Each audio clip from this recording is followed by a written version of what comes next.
ಎವ್ರಿವ್ಯಾನ್, welcome back to my YouTube channel. ಇವತ್ತೊಂದು ಒಳ್ಳೆ ಸೂಪರಾಗಿ ರೆಸಿಪಿ ತಂದಿದ್ದೀನಿ. ಏನು ಅಂತಂದರೆ ಬದನೆಕಾಯಿ ಎಣ್ಣೆಗಾಯಿ ಅಥವಾ ಎಣ್ಣೆ ಬದನೆಕಾಯಿ ನಿಮ್ಮ ಕಡೆ ಏನಂತ ಹೇಳ್ತೀರಾ ಅಂತ ಕಮೆಂಟಲ್ಲಿ ತಿಳಿಸಿ. ಸೊ ನಾನಂತೂ ತುಂಬಾ ಸೂಪರಾಗಿದ್ದೀನಿ. ಹೋಪ್ ನೀವೆಲ್ಲರೂ ಸಹ ತುಂಬಾ ಚೆನ್ನಾಗಿದ್ದೀರಾ ಅಂತ ಅಂದ್ಕೊಳ್ತೀನಿ. ಯಾರ್ಯಾರೆಲ್ಲ ಸಬ್ಸ್ಕ್ರೈಬ್ ಮಾಡ್ಕೊಂಡು ನೋಡ್ತಾ ಇದ್ದೀರಾ ಅವ್ರಿಗೆಲ್ಲ ತುಂಬಾ ಥ್ಯಾಂಕ್ಸ್. ಆ್ಯಂಡ್ ಯಾರ್ಯಾರೆಲ್ಲ ಸಬ್ಸ್ಕ್ರೈಬ್ ಮಾಡ್ದಿರಾ ನೋಡ್ತಾ ಇದ್ದೀರಾ ಪ್ಲೀಸ್ ಸಬ್ಸ್ಕ್ರೈಬ್ ಮಾಡ್ಕೊಳ್ಳಿ, ಲೈಕ್ ಮಾಡಿ, ಕಮೆಂಟ್ ಮಾಡಿ, ಶೇರ್ ಮಾಡಿ. ಹಾಗೆ ನಮ್ಮ ಇನ್ಸ್ಟಾಗ್ರಾಮ್ ಪೇಜ್ನ ಮತ್ತು ಫೇಸ್ಬುಕ್ ಪೇಜ್ನ ಲೈಕ್ ಮಾಡಿ, ಫಾಲೋ ಮಾಡಿ. So thank you so much. So first ನಾನು ಒಂದು ಸ್ವಲ್ಪ ಕಡಲೆ ಬೀಜನ ಹುರ್ಕೊಳ್ತಾ ಇದ್ದೀನಿ. ಸೊ ಹುರ್ಕೊಂಡು ಸೈಡ್ಗೆ ಇಟ್ಕೊಂಡಿದ್ದೀನಿ. ಸೊ ಅದು ಲಾಸ್ಟಲ್ಲಿ ಬೇಕಾಗುತ್ತೆ. ಸೊ ಇವಾಗ ಮಸಾಲೆ ರುಬ್ಕೊಳ್ಳೋಕೆ ಏನೇನು ಬೇಕು ಅಂತ ತೋರಿಸ್ತಾ ಇದ್ದೀನಿ. ಟೊಮೊಟೊ, ಸ್ವಲ್ಪ ಕಾಯಿ ಚೂರು, ಒಂದು ಈರುಳ್ಳಿ, ಸ್ವಲ್ಪ ಹಸಿಮೆಣಸಿನ್ಕಾಯಿ, ಬೆಳ್ಳುಳ್ಳಿ ಮತ್ತು ಕೊತ್ತಂಬರಿ ಸೊಪ್ಪು, ಇದನ್ನೆಲ್ಲ ಫ್ರೈ ಮಾಡ್ಕೋಬೇಕು. ಸ್ವಲ್ಪ ಒಂದು 2 ಸ್ಪೂನ್ ಆಯಿಲ್ ಹಾಕ್ಕೊಂಡಿದ್ದೀನಿ. ಆಯಿಲ್ ಹಾಕ್ಕೊಂಡು ಅದನ್ನೆಲ್ಲ ಹುರ್ಕೋಬೇಕಾಗುತ್ತೆ. ಸೊ ಆನಿಯನ್ಸು ಮತ್ತು ಮೆಣಸಿನ್ಕಾಯಿ ಮತ್ತು ಬೆಳ್ಳುಳ್ಳಿ ಮತ್ತು ಕಾಯಿ ಚೂರು ಸ್ವಲ್ಪ ತೊಗೊಂಡಿದ್ದೀನಲ್ಲ ಅದು ಎಲ್ಲ ಹಾಕ್ಬಿಟ್ಟು ಹುರ್ಕೋಬೇಕಾಗುತ್ತೆ. ಎಣ್ಣೆಗಾಯಿ ಅಂದಮೇಲೆ ಸ್ವಲ್ಪ ಜಾಸ್ತಿನೇ ಇರಬೇಕಲ್ಲ, ಸ್ವಲ್ಪ ಜಾಸ್ತಿನೇ ಎಣ್ಣೆ ಯೂಸ್ ಆಗುತ್ತೆ ಇದಕ್ಕೆ. ಸೊ ಹಾಗಾಗಿ ಸ್ವಲ್ಪ ಒಂದು 4-5 ಗೋಡಂಬಿ ಹಾಕಿದ್ದೀನಿ. ತುಂಬಾ ಟೇಸ್ಟ್ ಆಗಿರುತ್ತೆ. ಸೊ ಆಪ್ಷನಲ್ಲ, ನಿಮಗೆ ಬೇಕಂದರೆ ಹಾಕ್ಕೋಬೋದು, ಬೇಡ ಅಂದರೆ ಸ್ಕಿಪ್ ಮಾಡ್ಬೋದು.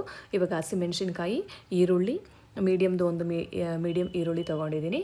ಮತ್ತು ಅದನ್ನು ಸ್ವಲ್ಪ ಹುರಿದಾದ್ಮೇಲೆ ಬೆಳ್ಳುಳ್ಳಿ ಮತ್ತು ಕಾಯಿ ಚೂರು ಸ್ವಲ್ಪ ಹಾಕ್ಕೊಳ್ತಾ ಇದ್ದೀನಿ. ಹಸಿ ಕಾಯಿ ಚೂರು ಆದರೂ ಹಾಕ್ಕೋಬೋದು, ಇಲ್ಲ ಒಣಗಿರೋದಾದರೂ ಹಾಕ್ಕೋಬೋದು.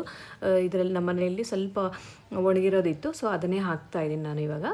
ಸೊ 2 ಆಪ್ಷನಲ್, ನಿಮಗೆ ಯಾವುದು ಇದೆಯೋ ಅದನ್ನು ಹಾಕ್ಕೊಳ್ಬೋದು. ಇವಾಗ ಸ್ವಲ್ಪ ಬೆಳ್ಳುಳ್ಳಿ ಮತ್ತು ಕಾಯಿ ಚೂರು ಸ್ವಲ್ಪ ಹಾಕ್ಬಿಟ್ಟು ಸ್ವಲ್ಪ ಲೈಟಾಗಿ ಹುರ್ಕೋಬೇಕಾಗುತ್ತೆ. ಸೊ ಹಸಿ ವಾಸನೆ ಹೋಗೋವರೆಗೂ ಹುರ್ಕೊಂಡ್ರೆ ಸಾಕು, ಫುಲ್ಲು ಫ್ರೈ ಹಾಕಬೇಕು ಅಂತ ಏನಿಲ್ಲ. ಸೊ ಅದು ಹುರಿಯೋಷ್ಟರೊಳಗೆ ಸೊ ಇಲ್ಲಿ ಕಡಲೆ ಬೀಜ ಹುರಿದಿಟ್ಕೊಂಡಿದ್ನಲ್ಲ ಅದನ್ನು ತರಿಯಾಗಿ ಪೌಡ್ರ್ ಮಾಡಿ ಇಟ್ಕೊಂಡಿದ್ದೀನಿ. ಅದನ್ನು ಲಾಸ್ಟಲ್ಲಿ ಹೇಳ್ತೀನಿ ಏನಕ್ಕೆ ಅಂತ ಅಂದ್ಬಿಟ್ಟು. ಸೊ ಇವಾಗ ಇದನ್ನೆಲ್ಲ ಹುರಿದಾದ್ಮೇಲೆ ಸೊ ಅದೆಲ್ಲ ಸ್ವಲ್ಪ ಹುರಿದಿದೆ ಅಂದಾಗ ಒಂದು ಮೀಡಿಯಮ್ ಸೈಜ್ ಟೊಮೊಟೊ ತೊಗೊಂಡಿದ್ದೀನಿ. ಒಂದು ಟೊಮೊಟೊ ಸಾಕಾಗುತ್ತೆ. ಸೊ ನಿಮಗೆ ಬೇಕಾದರೆ ಹುಳಿ ಜಾಸ್ತಿ ಬೇಕು, ಹುಳಿ ಎಲ್ಲ ಇದ್ದರೆ ಚೆನ್ನಾಗಿರಲ್ಲ. ಸೊ ಒಂದು ಮೀಡಿಯಮಾಗಿರೋದು ಹಾಕ್ಕೊಂಡ್ರೆ ಸಾಕಾಗುತ್ತೆ. ಇದನ್ನು ಎಲ್ಲ ಹುರಿದಾದ್ಮೇಲೆ ಸ್ವಲ್ಪ ಕೊತ್ತಂಬರಿ ಸೊಪ್ಪು ಹಾಕ್ಬಿಟ್ಟು ತಣ್ಣಗಾಗಲಿಕ್ಕೆ ಬಿಡಬೇಕು ಒಂದು ಸ್ವಲ್ಪ ಹೊತ್ತು. ಸ್ವಲ್ಪ ತಣ್ಣಗಾದ್ಮೇಲೆ ಆಮೇಲೆ ಮಿಕ್ಸರ್ ಗ್ರೈಂಡ್ಗೆ ಹಾಕ್ಕೊಂಡು ರುಬ್ಕೋಬೇಕಾಗುತ್ತೆ. ಸೊ ನಮ್ಮ ಮನೇಲಿ ಆಲ್ರೆಡಿ ಬೆಳಗ್ಗೆ ಟೈಮ್ ಆಗಿತ್ತು. ಸೊ ತಿಂಡಿ ಮತ್ತು ಊಟ 2 ಒಂದೇ ಟೈಮ್ ಆಗ್ತಾ ಇರೋದ್ರಿಂದಾಗಿ ಸೊ ನಾನು ಸ್ವಲ್ಪ ಬೇಗನೆ ಮಾಡಿದೆ. ಒಂದು 4-5 ಲವಂಗ, ಸ್ವಲ್ಪ ಚಕ್ಕೆ, ಸ್ವಲ್ಪ ಮೆಣಸು ಹಾಕ್ಕೊಂಡ್ರೆ ಖಾರ ಚೆನ್ನಾಗಿರುತ್ತೆ. ಖಾರ ಜಾಸ್ತಿ ಬೇಕು ಅಂತಂದವರು ನೋಡ್ಕೊಂಡು ಹಾಕೋಬೇಕು. ಏಕಂತಂದರೆ ಇಲ್ಲಿ ಹಸಿಮೆಣ್ಸಿನ್ಕಾಯಿ ಹಾಕಿದ್ದೀನಿ, ಮೆಣಸು ಹಾಕಿದ್ರೂ ಖಾರ ಆಗುತ್ತೆ. ಆಮೇಲೆ ಗರಂ ಮಸಾಲನೂ ಸಹ ಹಾಕ್ತೀವಿ. ಸೊ ಹಾಗಾಗಿ ನೋಡ್ಕೊಂಡು ಹಾಕ್ಕೋಬೇಕು. ಮತ್ತು ಖಾರದ ಪುಡಿನೂ ಹಾಕ್ತೀನಿ ನಾನು. ಸೊ ಹಾಗಾಗಿ ಖಾರ ನೋಡಿಕೊಂಡು ನಿಮ್ಗೆ ಎಷ್ಟು ಬೇಕೋ ಅಷ್ಟನ್ನು ಹಾಕ್ಕೋಬೇಕು. ಸೊ ನೋಡಿ ಸ್ವಲ್ಪ ಮೆಣಸನ್ನು ಹಾಕ್ತಾಯಿದ್ದೀನಿ. ಅದೆಲ್ಲ ಸ್ವಲ್ಪ ತಣ್ಣಗಾಗೋಷ್ಟರೊಳಗೆ ಇಲ್ಲಿ ಬದನೆಕಾಯಿ ತೊಗೊಂಡಿದ್ದೀನಿ. ಬದನೆಕಾಯಿ ಆದಷ್ಟು ಚಿಕ್ಕ ಬದನೆಕಾಯಿ ಇದ್ದರೆ ಸೂಪರಾಗಿರುತ್ತೆ. ಸೊ ನನಗೆ ತೀರಾ ಚಿಕ್ಕ ಬದನೆಕಾಯಿ ಸಿಕ್ಕಿಲ್ಲ ಮಾರ್ಕೆಟಲ್ಲಿ, ಸ್ವಲ್ಪ ಮೀಡಿಯಮ್ ಆಗಿರೋದನ್ನೇ ಸಿಕ್ತು. ಸೊ ಮೀಡಿಯಮ್ ಆಗಿರೋದನ್ನೇ ತೊಗೊಂಡು ಬಂದೆ. ಬದನೆಕಾಯಿ ಅಂತೂ ತುಂಬಾ ಚೆನ್ನಾಗಿತ್ತು, ಫ್ರೆಶ್ ಆಗಿತ್ತು. ಸೊ ಎಲ್ಲ ಕಟ್ ಮಾಡಿ ಒಳಗಡೆ ನೋಡಿಕೊಂಡು ಕಟ್ ಮಾಡ್ಕೋಬೇಕು. ಆದಷ್ಟು ನಿಧಾನಕ್ಕೆ ಏನಾದರೂ ಹುಳ ಆಗಿದೆಯಾ ಅಂತ ಅಂದ್ಬಿಟ್ಟು ನೋಡಿಕೊಂಡು ಚೆಕ್ ಮಾಡಿಕೊಂಡು ಈ ಥರ ನೀರಲ್ಲಿ ಹಾಕಿ ಇಟ್ಕೊಂಡಿದ್ದೀನಿ. ಸೊ ಫಸ್ಟ್ ಈ ಥರ ಕಟ್ ಮಾಡಿ ಇಟ್ಕೊಂಡ್ರೆ ಮಸಾಲ ರುಬ್ಕೋಬೇಕು ಇವಾಗ. ಸೊ ಮಸಾಲನೂ ಆಲ್ಮೋಸ್ಟ್ ತಣ್ಣಗಾಗಿತ್ತು. ಅಂದರೆ ಪೂರ್ತಿ ತಣ್ಣಗೇನು ಆಗಿರಲಿಲ್ಲ. ಸೊ ನಾನು ಬೇಗ ಮಾಡ್ತಾ ಇರೋದ್ರಿಂದಾಗಿ ಒಂದು ಸ್ವಲ್ಪ ತಣ್ಣಗಾಗಿತ್ತು ಅಷ್ಟೇ. ಇನ್ನೂ ಸ್ವಲ್ಪ ಹೊಗೆ ಹಾಡ್ತಾನೆ ಇತ್ತು. ಸೊ ನಾನು ಮಿಕ್ಸರ್ ಗ್ರೈಂಡರ್ಗೆ ಹಾಕ್ಕೊಂಡೆ. ಆದಷ್ಟು ತಣ್ಣಗಾದ್ಮೇಲೆ ರುಬ್ಕೊಳ್ಳಿ, ಬಿಸಿಯಾಗಿ ರುಬ್ಬೋಕ್ಕೆ ಹೋಗಬೇಡಿ. ಸೊ ಮಿಕ್ಸರ್ ಜಾರ್ ತೊಗೊಂಡು ಅದಕ್ಕೊಂದು ಸ್ವಲ್ಪ ಮಸಾಲ ಏನು ಫ್ರೈ ಮಾಡಿ ಇಟ್ಕೊಂಡಿದ್ದೀನೋ ಅದನ್ನೆಲ್ಲ ಹಾಕ್ಕೊಳ್ತಾ ಇದ್ದೀನಿ. ಹಾಕ್ಕೊಂಡು ಇದನ್ನು ನುಣ್ಣಗೆ ಪೇಸ್ಟ್ ಮಾಡ್ಕೋಬೇಕು. ನುಣ್ಣಗೆ ಪೇಸ್ಟ್ ಮಾಡಿಕೊಂಡ್ರೆ ತುಂಬಾ ಒಳ್ಳೆ ಘಮ ಬರುತ್ತೆ, ತುಂಬಾ ಚೆನ್ನಾಗಿರುತ್ತೆ. ನಮ್ಮ ಮನೆಯಲ್ಲಿ ಎಣ್ಣೆ ಬದನೆಕಾಯಿ ಸಾರು ಈ ಥರನೇ ಮಾಡ್ತೀವಿ. ನಿಮ್ಮ ಮನೆಗಳೆಲ್ಲ ಹೆಂಗೆ ಮಾಡ್ತೀರಾ ಅಂತ ಅಂದ್ಬಿಟ್ಟು ತಿಳಿಸ್ಕೊಡಿ. ಇನ್ನೂ ಒಂದು ಬರೀ ಕಡಲೆ ಬೀಜ ಆ ಥರ ಸ್ಟಫಿಂಗ್ ಮಾಡಿನೂ ಸಹ ಮಾಡಿರೋದು ನೋಡಿದ್ದೀನಿ. ಉತ್ತರ ಕರ್ನಾಟಕದ ಕಡೆ ಅಂತೂ ತುಂಬಾ ಫೇಮಸ್ಸು ಆ ಥರ ಮಾಡೋದು. ಸೊ ಆ ಥರ ನಾನು ಯಾವಾಗೂ ಟ್ರೈ ಮಾಡಿಲ್ಲ. ಮುಂದೆ ಯಾವಾಗಾದ್ರು ಒಂದಿನ ಉತ್ತರ ಕರ್ನಾಟಕ ಥರನೂ ಟ್ರೈ ಮಾಡ್ತೀನಿ. ನಮ್ಮ ಮನೇಲಿ ಹೆಂಗೆ ಮಾಡ್ತಿದ್ದೀನಿ ಅದನ್ನು ನಾನು ನಿಮಗೆ ತೋರಿಸ್ತಾ ಇದ್ದೀನಿ. ಇವಾಗ ಇದಕ್ಕೆ ಸ್ವಲ್ಪ ಖಾರದ ಪುಡಿ ಹಾಕ್ಕೊಂಡಿದ್ದೀನಿ.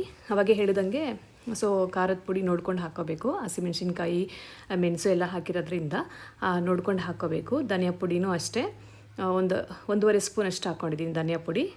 ನನಗೆ ಅಳತೆಗಿಂತ ಅಂದಾಜಾಗೇ ಹಾಕಿ ಅಭ್ಯಾಸ ಅಡುಗೆ ಮಾಡಬೇಕಾದ್ರೆ. ಆಲ್ಮೋಸ್ಟ್ ಯಾವಾಗೂ ಅಡುಗೆ ಮಾಡಬೇಕಂದ್ರೆ ಫುಲ್ ಮೆಜರ್ಮೆಂಟ್ ಮಾಡಿ ಏನೋ ಹಾಕಲ್ಲ. ಸೊ ಅಂದಾಜಾಗಿ ಹಾಕಿ ಅಭ್ಯಾಸ. ಸೊ ಇದೇ ಥರ ನಾನು ಅಡುಗೆ ಮಾಡ್ತಿರ್ತೀನಿ. ಸೊ ಉಪ್ಪನ್ನು ಸಹ ನಾನು ಇವಾಗೆ ಹಾಕ್ಕೊಳ್ತಾ ಇದ್ದೀನಿ. ಏನಕ್ಕೆ ಅಂತ ಅಂದ್ಬಿಟ್ಟು ಆಮೇಲೆ ಹೇಳ್ತೀನಿ. ಸೊ ಇದಕ್ಕೆ ಬರೀ ಈ ಮಸಾಲೆ ರುಬ್ಬಬೇಕಾದ್ರೆ ಮಾತ್ರ ಮಸಾಲೆಗೆ ಉಪ್ಪು ಆವಾಗಲೇ ಹಾಕ್ಕೊಂಡ್ಬಿಡ್ತೀನಿ. ಸೊ ಮಸಾಲೆನೇ ರುಬ್ಬಾಗಿದೆ. ಸೊ ಮಸಾಲೆ ರುಬ್ಬ ಆದಮೇಲೆ ಸ್ವಲ್ಪ 2 ನುಣ್ಣಗೆ ಪೇಸ್ಟ್ ಆಗಿದೆ. 2 ಸ್ಪೂನ್ ಎಣ್ಣೆ ಹಾಕ್ಕೊಳ್ತೀನಿ ಅದರೊಳಗಡೆ. ಸೊ ಎಣ್ಣೆ ಜಾಸ್ತಿ ಬೇಕು ಅನ್ನೋರು ಹಾಕ್ಕೋಬೋದು, ಇನ್ನೂ ಸ್ವಲ್ಪ ಜಾಸ್ತಿನೇ ಹಾಕ್ಕೊಳ್ತಾರೆ. ಸೊ ನಾನು ಇಲ್ಲಿ 2 ಸ್ಪೂನ್ ಎಣ್ಣೆ ಹಾಕ್ಕೊತೀನಿ ಮಸಾಲಾಗೆ. ಏನಕ್ಕೆ ಅಂತಂದರೆ ಬದನೆಕಾಯಿಗೆ ಇದನ್ನು ಫಿಲ್ ಮಾಡ್ತೀನಿ ನಾನು. ಸೊ ನಾರ್ಮಲಾಗಿ ಉತ್ತರ ಕರ್ನಾಟಕದವರು ಶೇಂಗಾ ಬೀಜನ ಹುರಿದ್ಬಿಟ್ಟು ಆ ಥರದ್ದು ಸ್ಟಫಿಂಗ್ ಮಾಡ್ತಾರೆ. ಈ ಥರ ಮಸಾಲೆ ಸ್ಟಫಿಂಗ್ ಎಷ್ಟು ಜನ ಮಾಡ್ತಾರೆ ಅಂತ ನನಗೆ ಗೊತ್ತಿಲ್ಲ. ಸೊ ನಾವು ಈ ಥರನೇ ಮಾಡ್ತೀವಿ. ಸೊ ನೋಡಿ ಒಂದ್ಸರಿ ನೀವು ಚೆನ್ನಾಗಿರುತ್ತೆ, ಟ್ರೈ ಮಾಡಿನೂ ಸಹ ನೋಡಿ. ಇವಾಗ ಮಸಾಲೆ ಎಲ್ಲ ಆಗಿದೆಲ್ಲ. ಸೊ ಬದನೆಕಾಯಿ ನೀರಲ್ಲಿ ನೆನೆಸಿಟ್ಟಿದ್ನಲ್ಲ, ನೀರೆಲ್ಲ ತೆಗೆದುಬಿಡ್ತೀನಿ. ನೀರೆಲ್ಲ ತೆಗೆದುಬಿಟ್ಟು ಬದನೆಕಾಯಿಗೆ ಇದನ್ನು ಫಿಲ್ಲಿಂಗ್ ಮಾಡ್ಕೊಳ್ತೀನಿ. ಮಸಾಲೆ ಏನು ರುಬ್ಬಿದೀವೋ ಅದಕ್ಕೋಸ್ಕರನೇ ಬದನೆಕಾಯಿಗೆ ಉಪ್ಪು ಇಡಿಸಲ್ಲ ಮಸಾಲೆ ಜೊತೆಯಲ್ಲಿ ಅನ್ನೋದಕ್ಕೋಸ್ಕರ ಫಸ್ಟೇ ಉಪ್ಪು ಹಾಕಿರ್ತೀನಿ. ಆಮೇಲೆ ನೋಡಿಕೊಂಡು ನೀವು ಮಸಾಲೆ ಉಪ್ಪು ಹೆಚ್ಚು ಕಡಿಮೆ ಇದ್ದರೆ ನೀವು ಆಮೇಲೆನೂ ಹಾಕ್ಕೊಳ್ಬೋದು. ಈ ಥರ ಒಂದೊಂದೇ ಬದನೆಕಾಯಿಗೆ ಕ್ಲೀನಾಗಿ ಕಟ್ ಮಾಡಿರೋ ಜಾಗದಲ್ಲೆಲ್ಲನೂ ಫುಲ್ಲಾಗಿ ಫಿಲ್ ಮಾಡ್ಕೋಬೇಕು. ಫಿಲ್ ಮಾಡಿಕೊಂಡ್ರೆ ತುಂಬಾ ಟೇಸ್ಟಿಯಾಗಿ ಸಖತ್ತಾಗಿರುತ್ತೆ. ಟ್ರೈ ಮಾಡಿ ನೋಡಿ. ಚಪಾತಿಗಾಗಿರ್ಬೋದು, ರೊಟ್ಟಿಗಾಗಿರ್ಬೋದು, ರೈಸ್ಗೂ ಚೆನ್ನಾಗಿರುತ್ತೆ, ಮುದ್ದೆಗೂ ಚೆನ್ನಾಗಿರುತ್ತೆ. ಈ ಥರ ಎಲ್ಲ ಒಂದೊಂದು ಬದನೆಕಾಯಿಗೂ ಕಂಪ್ಲೀಟಾಗಿ ಫಿಲ್ ಮಾಡಿ ಇಟ್ಕೊಳ್ಬೇಕು. ಕಂಪ್ಲೀಟಾಗಿ ಫಿಲ್ ಮಾಡಿ ಇಟ್ಕೊಂಡ್ಮೇಲೆ ಆಮೇಲೆ ಒಗ್ಗರಣೆಗೆ ಹಾಕ್ಕೊಳ್ಬೇಕಾಗತ್ತೆ. ಸೊ ಈ ಥರ ಒಂದೊಂದಿನ ನಾನು ಸ್ವಲ್ಪನೇ ಕ್ವಾಂಟಿಟಿ ಮಾಡ್ತಾ ಇರೋದ್ರಿಂದಾಗಿ ಬೇಗನೆ ಆಯಿತು. ಏನು ಅಷ್ಟೊಂದು ಟೈಮ್ ಕನ್ಸ್ಯೂಮಿಂಗ್ ಇಲ್ಲ. ಬರೀ ಮಸಾಲೆಗೆ ರೆಡಿ ಮಾಡ್ಕೊಳ್ಳೋದು ಒಂದು ಟೈಮ್ ಬಿಟ್ಟರೆ ಇದನ್ನೇನು ಬೇಗ ಸ್ಟಫಿಂಗ್ ಮಾಡ್ಕೊಂಬಿಡ್ಬೋದು. ಒಂದು 15-20 ಮಿನಿಟ್ಸ್, 20 to 30 ಮಿನಿಟ್ಸ್ ಬೇಕಾಗುತ್ತೆ ಇದು ಮಾಡ್ಕೊಳ್ಳೋದಕ್ಕೋಸ್ಕರ. ತುಂಬಾ ಚೆನ್ನಾಗಿರುತ್ತೆ ಮಾಡಿಕೊಂಡ್ರೆ.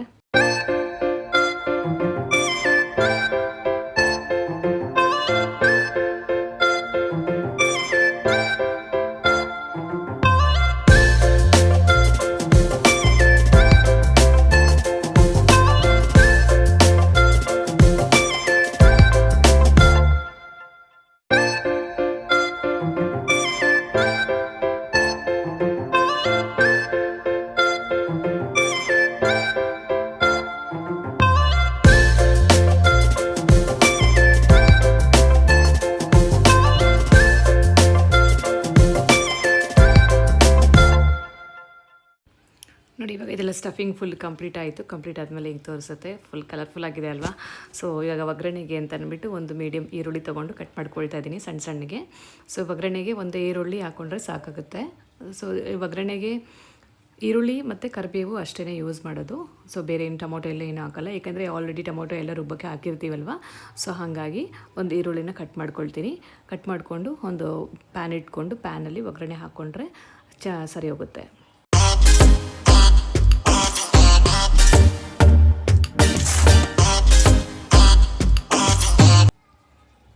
ಒಗ್ಗರಣೆಗೆ ಒಂದು ಪ್ಯಾನ್ ಇಟ್ಕೊಂಡು ಇದಕ್ಕೆ ಒಂದು 2-3 ಸ್ಪೂನ್ ಎಣ್ಣೆ, ಸ್ವಲ್ಪ ಜಾಸ್ತಿ ಎಣ್ಣೆನೇ ಬೇಕಾಗುತ್ತೆ ನಾರ್ಮಲ್ ಒಗ್ಗರಣೆಗಿಂತ. ಏಕೆಂದರೆ ಬದನೆಕಾಯಿನ ಎಣ್ಣೆಯಲ್ಲಿ ಫ್ರೈ ಮಾಡಬೇಕು. ಬದನೆಕಾಯಿ ಎಣ್ಣೆಯಲ್ಲಿ ಎಷ್ಟು ಫ್ರೈ ಮಾಡ್ತೀವೋ ಅಷ್ಟು ಟೇಸ್ಟಿಯಾಗಿರುತ್ತೆ ಎಣ್ಣೆ ಬದನೆಕಾಯಿ. ಸೊ ಹಾಗಾಗಿ ಇವಾಗ ಇದಕ್ಕೆ ಸ್ವಲ್ಪ ಸಾಸಿವೆ, ಸ್ವಲ್ಪ ಕರಿಬೇವು, ಸ್ವಲ್ಪ ಈರುಳ್ಳಿ ಹಾಕ್ಬಿಟ್ಟು ಚೆನ್ನಾಗಿ ಏನು ಕಟ್ ಮಾಡಿ ಇಟ್ಕೊಂಡಿದ್ದೆ ಆ ಈರುಳ್ಳಿನ ಹಾಕಿ ಚೆನ್ನಾಗಿ ಫ್ರೈ ಮಾಡ್ಕೊಳ್ತಾ ಇದ್ದೀನಿ. ಸ್ವಲ್ಪ ಬ್ರೌನ್ ಬರೋವರೆಗೂ ಫ್ರೈ ಮಾಡ್ಕೋಬೇಕು. ಒಗ್ಗರಣೆಗೆ ಸಖತ್ ಟೇಸ್ಟಿಯಾಗಿರುತ್ತೆ ಎಣ್ಣೆಯಲ್ಲಿ ಫ್ರೈ ಮಾಡಿದಷ್ಟು ಬದನೆಕಾಯಿನ. ಸೊ ಏನು ಮಸಾಲೆ ಫಿಲ್ ಮಾಡಿಟ್ಕೊಂಡಿದ್ದೀವಲ್ವ ಅದನ್ನು ಇದಕ್ಕೆ ಹಾಕ್ಕೊಳ್ಬೇಕಾಗತ್ತೆ. ಸೊ ಹಾಗಾಗಿ ಸ್ವಲ್ಪ ಎಣ್ಣೆ ಒಂದು 2 ಸ್ಪೂನ್ ಜಾಸ್ತಿನೇ ಹಾಕ್ಕೊಳ್ಬೇಕಾಗತ್ತೆ ಒಗ್ಗರಣೆಗೆ. ಸೊ ಇವಾಗ ಈರುಳ್ಳಿ ಎಲ್ಲನೂ ಸಹ ಬ್ರೌನ್ ಆಗಿದೆ. ಸೊ ಏನು ಬದನೆಕಾಯಿ ನಾವು ರೆಡಿ ಮಾಡಿ ಇಟ್ಕೊಂಡಿದ್ವಿ ಇದನ್ನು ಎಣ್ಣೆಯಲ್ಲಿ ಒಂದು ಸ್ವಲ್ಪ ಹೊತ್ತು, ಒಂದು 5 to 10 ಮಿನಿಟ್ಸ್ ಲೋ ಫ್ಲೇಮ್ನಲ್ಲೇ ಹುರ್ಕೋಬೇಕು. ತುಂಬ ಫ್ಲೇಮ್ ಜಾಸ್ತಿ ಆಗೋದ್ರೆ ಸ್ವಲ್ಪ ಸೀದದಂಗೆ ಆಗಿಬಿಡುತ್ತೆ. ಹಾಗಾಗಿ ಲೋ ಫ್ಲೇಮ್ನಲ್ಲೇ ಚೆನ್ನಾಗಿ ಫ್ರೈ ಮಾಡ್ಕೋಬೇಕು ಈ ಥರ. ಸೊ ಎಣ್ಣೆಯಲ್ಲಿ ಫ್ರೈ ಮಾಡಿದಷ್ಟು ಚೆನ್ನಾಗಿ ಟೇಸ್ಟಿಯಾಗಿ ಬರುತ್ತೆ ಬದನೆಕಾಯಿ ಸಾರು ಮಾತ್ರನೂ. ಇದನ್ನು ಚಪಾತಿ, ರೈಸ್ ಜೊತೆ, ಮುದ್ದೆ ಜೊತೆ ಅಂತೂ ಸೂಪರಾಗಿರುತ್ತೆ, ಬಿಸಿ ಬಿಸಿ ಮುದ್ದೆಗೆ. ಸೊ ಗ್ರೇವಿ ಕನ್ಸಿಸ್ಟೆನ್ಸಿನೂ ಅಷ್ಟೇ ನೋಡಿಕೊಂಡು ಹಾಕ್ಕೋಬೇಕಾಗುತ್ತೆ. ಇದನ್ನೆಲ್ಲ ಫ್ರೈ ಮಾಡಿ ಆದಮೇಲೆ ನಾವು ಮಿಕ್ಕಿದ ಮಸಾಲ, ಇದಕ್ಕೆ ಸ್ಟಫ್ ಮಾಡಿ ಮಿಕ್ಕಿದ ಮಸಾಲ ಇತ್ತಲ್ಲ ಅದೇನಿತ್ತು ಅದನ್ನು ಇದಕ್ಕೆ ಹಾಕ್ಕೋಬೇಕಾಗುತ್ತೆ. ಇವಾಗ ಆಲ್ರೆಡಿ ಸ್ವಲ್ಪ ಫ್ರೈ ಆಗಿದೆ, ಇನ್ನು ಒಂದು ಸ್ವಲ್ಪ ಫ್ರೈ ಮಾಡಲಿಕ್ಕೆ ಇಡ್ತಾಯಿದ್ದೀನಿ. ಸ್ವಲ್ಪ ಮುಚ್ಚಳ ಮುಚ್ಚಿ ಒಂದು ಸ್ವಲ್ಪ ಹೊತ್ತು ಫ್ರೈ ಮಾಡಬೇಕು. ಫ್ರೈ ಮಾಡಿದ್ದಾದಮೇಲೆ ಮಿಕ್ಕಿದ್ದು ಮಸಾಲ ಅದು ಸ್ವಲ್ಪ ಬೆಂದಿದೆ ಅಂತ ಅನ್ನಿಸ್ದಾಗ ಸೊ ಮಸಾಲ ಏನು ಮಿಕ್ಕಿತ್ತು ಅದನ್ನು ಸಹ ಇದಕ್ಕೆ ಹಾಕ್ಬಿಟ್ಟು ಚೆನ್ನಾಗಿ ಫ್ರೈ ಮಾಡ್ಕೊಳ್ಬೇಕು. ಸೊ ಇದ್ರ ತುಂಬಾ ಚೆನ್ನಾಗಿ ಟೇಸ್ಟಿಯಾಗಿರುತ್ತೆ ಮಾಡಿಕೊಂಡ್ರೆ ಈ ಥರ. ನಮ್ಮನೆಯಲ್ಲಿ ಅವಾಗವಾಗ ಮಾಡ್ತಿರ್ತೀವಿ, ಎಲ್ಲರಿಗೂ ಇಷ್ಟ ಆಗುತ್ತೆ ಎಣ್ಣೆ ಬದನೆಕಾಯಿ ಸಾರು ಅಂತಂದರೆ. ಬದನೆಕಾಯಿ ಸಾರಲ್ಲಿ ಮಾಮೂಲಿ ಸಾರಲ್ಲಿ ಹಾಕಿದ್ರೆ ಅಂತೂ ತಿನ್ನಲ್ಲ. ಸೊ ಈ ಥರ ಮಾಡಿದ್ರೆ ಎಲ್ಲರೂ ತಿಂತಾರೆ, ಎಲ್ಲರಿಗೂ ಇಷ್ಟ ಆಗುತ್ತೆ. ಒಂದು ಸರಿ ಟೇಸ್ಟ್ ಮಾಡಿದ್ರೆ ಮತ್ತೆ ಎಣ್ಣೆ ಬದನೆಕಾಯಿ ಸಾರೇ ಮಾಡೋ ಅಂತಾರೆ, ಆ ಥರ ರೆಡಿ ಇರುತ್ತೆ ಟೇಸ್ಟು. ಹಾಗಾಗಿ ನಮ್ಮ ಮನೆಯಲ್ಲಿ ಮಾಮೂಲಿ ಬೇಳೆ ಸಾರು ಆ ಥರ ಎಲ್ಲ ಮಾಡಿದಾಗ ಬದನೆಕಾಯಿ ತಿನ್ನೋದಿಲ್ಲ ಯಾರನ್ನೂ. ಈ ಥರ ಎಣ್ಣೆಕಾಯಿ ಮಾಡಿದ್ರೆ ಅಂತೂ ಎಲ್ಲರೂ ಇಷ್ಟಪಟ್ಟು ತಿಂತಾರೆ. ಸೊ ನಿಮ್ಮ ಮನೆಗಳಲ್ಲಿ ಎಲ್ಲರೂ ಹೆಂಗೆ ಇಷ್ಟಪಡ್ತಾರಾ ಬದನೆಕಾಯಿ ತಿನ್ನೋದಕ್ಕೆ ಇಲ್ವಾ ಅಂತ ಅಂದ್ಬಿಟ್ಟು ತಿಳಿಸ್ಕೊಡಿ. ಮೇನ್ ಉತ್ತರ ಕರ್ನಾಟಕದ ಕಡೆ ಅಂತೂ ಅವ್ರು ತುಂಬಾ ಚೆನ್ನಾಗಿರುತ್ತೆ. ಅವರು ಒಂದು ಬರೀ ಸ್ವಲ್ಪನೇ ಇಂಗ್ರೀಡಿಯೆಂಟ್ಸ್ ಹಾಕ್ಬಿಟ್ಟು ಮಾಡ್ತಾರೆ, ಎಣ್ಗಾಯಿ ಥರನೇ ಒಂದು ಶೇಂಗಾ ಪೌಡರ್ ಸ್ಟಫ್ ಮಾಡಿ. ಅದು ನಂಗೆ ತುಂಬಾ ಇಷ್ಟ. ಯಾವಾಗಾದ್ರೂ ಒಂದ್ಸರಿ ಆ ರೆಸಿಪಿನೂ ಟ್ರೈ ಮಾಡ್ತೀನಿ. ಸೊ ಇದು ಮಸಾಲೆ ಎಲ್ಲ ಹಾಕ್ಬಿಟ್ಟು ಚೆನ್ನಾಗಿ ಒಂದು ಸ್ವಲ್ಪ ಕುದಿಲಿಕ್ಕೆ ಬಿಡಬೇಕು.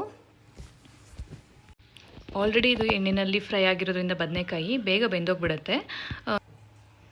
ಮಸಾಲೆ ಎಲ್ಲ ಕುದ್ದು ಹಸಿ ವಾಸನೆ ಎಲ್ಲ ಹೋಗಬೇಕಲ್ವ. ಸೊ ಮಸಾಲೆ ಕುದ್ದಷ್ಟು ಟೇಸ್ಟ್ ಚೆನ್ನಾಗಿ ಬರುತ್ತೆ.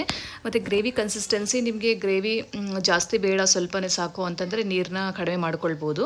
ಸೊ ಹಂಗೆ ಡ್ರೈ ಫ್ರೈ ಥರನೂ ಮಾಡ್ಕೊಳ್ಬೋದು. ತುಂಬಾ ಚೆನ್ನಾಗಿ ಟೇಸ್ಟಿಯಾಗಿರುತ್ತೆ. ಇಲ್ಲಿ ನಾನು ಸ್ವಲ್ಪ ರೈಸ್ಗೇನು ಯೂಸ್ ಮಾಡ್ತಾ ಇರೋದ್ರಿಂದಾಗಿ ಸ್ವಲ್ಪ ಕನ್ಸಿಸ್ಟೆನ್ಸಿ ಸ್ವಲ್ಪ ಜಾಸ್ತಿನೇ ಇದೆ. ಸ್ವಲ್ಪ ನೀರಾಗಿಯೇ ಮಾಡಿದ್ದೀನಿ. ಇನ್ನು ಸ್ವಲ್ಪ ನಾನು ಚಪಾತಿಗೆ ಮುದ್ದೆಗೆ ಮಾಡಿದ್ರೆ ಸ್ವಲ್ಪ ಕನ್ಸಿಸ್ಟೆನ್ಸಿ ಕಮ್ಮಿ ಮಾಡ್ಕೊಳ್ತೀನಿ. ಸೊ ಲಾಸ್ಟ್ ಎಲ್ಲ ಕುದ್ದು ಎಲ್ಲ ಚೆನ್ನಾಗಿ ಬೆಂದಿದೆ ಅಂತ ಅನ್ನುವಾಗ ಇನ್ನೊಂದು ಸ್ವಲ್ಪ ಹೊತ್ತಿಗೆ ಇಳಿಸ್ತೀವಿ ಅನ್ನೋವಾಗ ನಾನು ಆವಾಗಲೇ ಕಡಲೆ ಬೀಜ ಪೌಡರ್ ಏನು ರೆಡಿ ಮಾಡಿ ಇಟ್ಕೊಂಡಿದ್ದೆ ತರಿಯಾಗಿ ಅದನ್ನು ಹಾಕ್ಬಿಟ್ಟು ಕಲಿಸ್ಬೇಕು. ಈ ಕಡಲೆ ಬೀಜ ಪೌಡರ್ ಹಾಕಿದ್ಮೇಲಂತೂ ಇನ್ನೂ ಟೇಸ್ಟ್ ಜಾಸ್ತಿ ಆಗುತ್ತೆ ಎಣ್ಣೆ ಬದನೆಕಾಯಿ ಸಾರಿಗೆ. ಒಂದ್ಸರಿ ಟ್ರೈ ಮಾಡಿ ನೋಡಿ, ಈ ಥರ ತುಂಬಾ ಸಖತ್ತಾಗಿರುತ್ತೆ. ಸೊ ಸ್ವಲ್ಪ ಕೊತ್ತಂಬರಿ ಸೊಪ್ಪು ಉದುರಿಸ್ಬಿಟ್ಟು 1-2 ಕುದಿ ಬಂದರೆ ಸಾಕು, ರೆಡಿ ಆಗುತ್ತೆ. ಇದು ಕಡಲೆ ಬೀಜ ಪೌಡರ್ ಹಾಕಿದ್ಮೇಲೆ ಜಾಸ್ತಿ ಕುದಿಲಿಕ್ಕೆ ಬಿಡಬಾರ್ದು, ಏಕೆ ಅಂತಂದರೆ ತಳ ಹಿಡಿಯುತ್ತೆ ಆಮೇಲೆ. ಸೊ ಕಡಲೆ ಬೀಜ ಪೌಡರ್ ಹಾಕಿರೋದ್ರಿಂದ ತಳ ಹಿಡಿಯೋಕ್ಕಿಂತ ಮುಂಚೆನೇ ಸ್ವಲ್ಪ 1-2 ಸರಿ ಕಲಿಸ್ಬಿಟ್ಟು ಒಂದು ಸ್ವಲ್ಪ ಕುದ್ಬಿಟ್ಟು ಇಳಿಸ್ಕೊಂಡ್ರೆ ಸಾಕು, ಸಾಂಬಾರು ರೆಡಿ ಆಗುತ್ತೆ, ಎಣ್ಣೆ ಬದನೆಕಾಯಿ ಸಾರು ರೆಡಿ ಆಗುತ್ತೆ.